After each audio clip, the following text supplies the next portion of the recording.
I said one true sentence in a meeting, and the adults panicked. It started at recess. My son came home quiet, not upset, just flat. He told me a group of kids had been targeting him and his friends, pushing, name-calling, cornering them when teachers weren't looking. He did exactly what we've always taught him to do. He used his words. He told the recess monitor. The teacher told him the kids were new to Canada, that they were still learning how things worked here, that he should be patient. My son accepted that answer and tried again the next day, and the day after. Nothing changed, so he went to the principal. Same explanation, same dismissal. Newcomers, adjustment period. When he told his mom, she was furious. She wanted to confront the parents immediately. I knew how that would end. I told her I'd handle it. Not because I wanted to fight anyone, but because I wanted the bullying to stop without my kid paying the price for it later. I booked a meeting. Principal, teacher, my son. I went in calm, focused, and very clear about my goal. I didn't want sympathy. I didn't want explanations.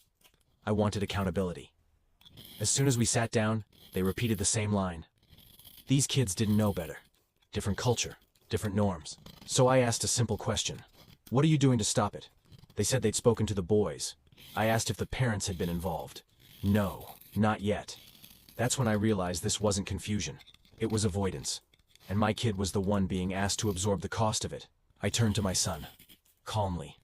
Slowly. I explained something factual. In Canada, kids under 12 can't be charged with a crime. They can't be arrested. Even if something serious happens, the consequences are limited. Maybe community service. Maybe counseling.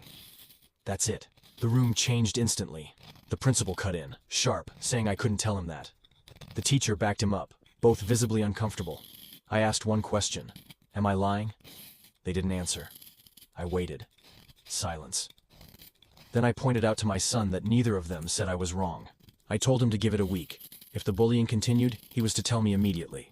I didn't tell him to hit anyone. I didn't encourage violence. I just gave him information. Information the adults in the room clearly didn't want him to have. After the meeting, I heard things moved fast. All the parents were suddenly called in. The boys lost recess for a month. Library detention, supervision, structure, boundaries. Everything that apparently wasn't possible before was now urgent and necessary. The bullying stopped. Completely.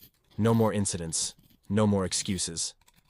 My son went back to being himself. Laughing, relaxed, safe. On paper it was a success, but the teacher and principal avoided me after that. Short answers. Forced smiles.